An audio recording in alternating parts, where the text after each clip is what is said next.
with this particular person since I come into alignment, and then he comes right into my life. It leads me to believe that is... It leads you to believe that he's in alignment. It does. Yeah, it does. And that's why I love being around him. And Everything so? clears when... And so? Give him to her. I don't know. Oh, hell no. So say that again. So I'm in alignment. I'm in alignment. And he comes right in. I don't try. And this person that I adore, and I have decided to adore, regardless of if he's in my direct experience for the rest of my life, whatever distance, it's okay. I adore him, and I just want him to be happy. But I don't try. I just get into alignment, and he comes right in there. And then I get afraid because I think of societal rules about relationships, and, well, maybe we should do this because that's what it looks like when people are like this. And then he's like, whoa. And then we have to lovingly go our separate ways. And so what my question is, I know there are thousands. We want to say this to you. Okay. You get to want what you want. You get in alignment, he comes, you want him to stay, you want him to commit, you want him to do whatever it is. And so you get to want what you want, but you can't contradict what you want by the condition making you not believe it. If you can continue to want what you want and not let the condition convince you that what you want isn't happening right now, then the thing that isn't happening can begin to happen. That was a really big statement. Did you hear it? Mm-hmm. You get to want what you want, but when the situation that's happening keeps you from believing what you want, then that's what goes wrong with it. I don't want to press it because I respect what he wants as well. And I've also heard you say, don't pull someone else into the vortex. Don't work too hard to pull someone else in with you. You know, if they want something else, let them. But I do want him. You're just going to really like this so much. Okay. Sometimes, and this is what's happening here, by insisting on what you want before another is ready, and you try to pull them into the vortex, you're not pulling him into his vortex, you're pulling him out of his vortex. Now, you really can't pull him in or out. So that's why you have to leave him out of the equation. You have to want what you want and believe what you want and allow what you want, and what you want will come, and most likely through him. But when you try to make it be this way right here, right now, before somebody else is ready, the backlash happens. Here's why. Imagine, since everything is vibrational, and the easiest way for you to understand vibrations in your world is to think about sound or electricity. That's a really good way. So think about electricity and think about an open circuit, and think about you being tuned in, tapped in, turned on. You've got all of this energy flowing through you, and you are flowing it toward this desire. Let's say in this case, toward this specific person, this desire about this person, and you're flowing it. But let's say that for whatever reason, that person isn't in complete agreement with what you're doing. Now, the tendency would be to say, okay, then that person has closed their circuit because he wants something different. So his circuit is closed while mine is open, and so I'm getting electrocuted. But what's really happening, since his circuit doesn't have anything to do with your electrocution ever, only your own circuit, so you're flowing, but then his behavior or his condition causes you to think thoughts that close your own circuit. So it's not what he's doing, it's what you're thinking about what he's doing that causes you to close your circuit, and that's what is electrocuting you. And then because you don't feel good, then it feels like it's wrong, and it's not wrong because of the behavior, and it's not wrong because of the person, and it's not wrong because of the decisions of the person. It only feels like it's wrong because you're closing your own circuit with a belief that doesn't match your desire. And when you sat in that chair, you didn't do that. You started to close your circuit. I'm not going to get called on. I was aching to be called. You started to do that, but then you came to your senses and you didn't do it. You decided to leave your circuit open anyway. And this is exactly the same thing. I've decided to be happy even though what I want isn't fully manifested. And in my happiness, I allow it to evolve, and I allow myself to witness the unfolding of it because it is so delicious. It's now. There's not ever going to be a then. The future that you're looking for is never going to get here. It's never going to get here, because when it gets here, it's going to be another now. And so if you practice in your now having an open circuit, then open, feeling good. But if you put some sort of ruling on the way that it needs to open, then you close your circuit in the now.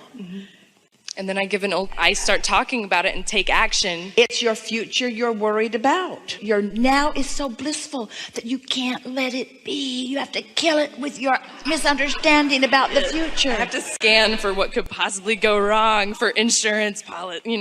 I needed insurance on the relationship. So I was like, well, what if this happens? And before I know it, this beautiful thing that I was having fun with starts fizzling out. And then I'm heartbroken again, so. If you could just hear us when we say, he's not the one closing the circuit, you are, relative to anything. And when you stop doing that, then now is really delicious.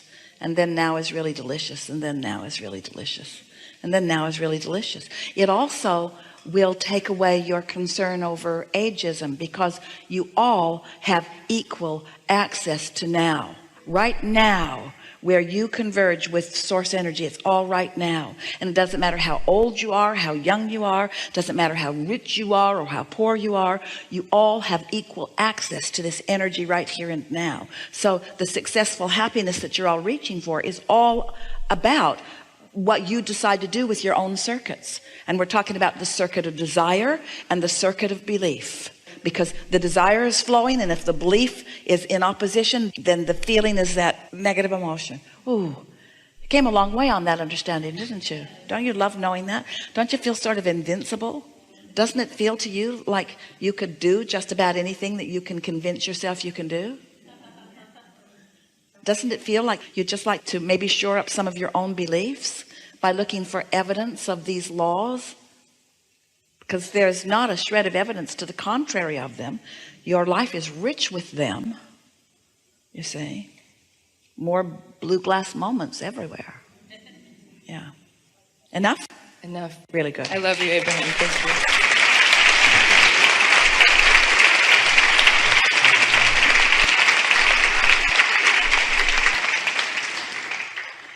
We're just going to talk for a little bit because we have very little time before segment. And so let's recap some of the power that we just discovered together. So you create your own reality, yes? And you are a vibrational being, and you are emanating a signal at all times. And the signal that you are emanating, meaning the thoughts that you are thinking, or the words that you are speaking, or the action that you are taking, whatever it is that you are focused upon, whatever it is you are talking about, and whatever it is you are doing, is causing you to offer a vibration that law of attraction is matching. So you're getting back what you're giving out all the time. To be consciously aware of what it is you're giving out is such a helpful thing, but not in relationship to what somebody else wants you to give out, in relationship to what is in your vortex.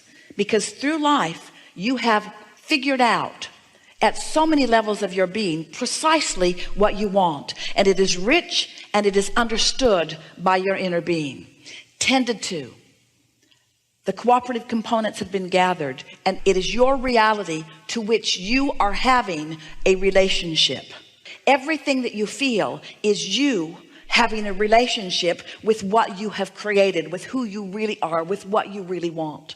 And every emotion that you feel is not about what somebody else is doing. It's not about anybody else's power, because they don't have power in your experience. Everything that you feel, whether it feels wonderful or whether it feels awful, is only about one thing, and that is your vibrational relationship with you that you have created. When you decide that nothing matters to you more than that you feel good, which means nothing matters more to me than that I'm finding a thought now that it has harmonics to what my inner being is thinking about the same subject.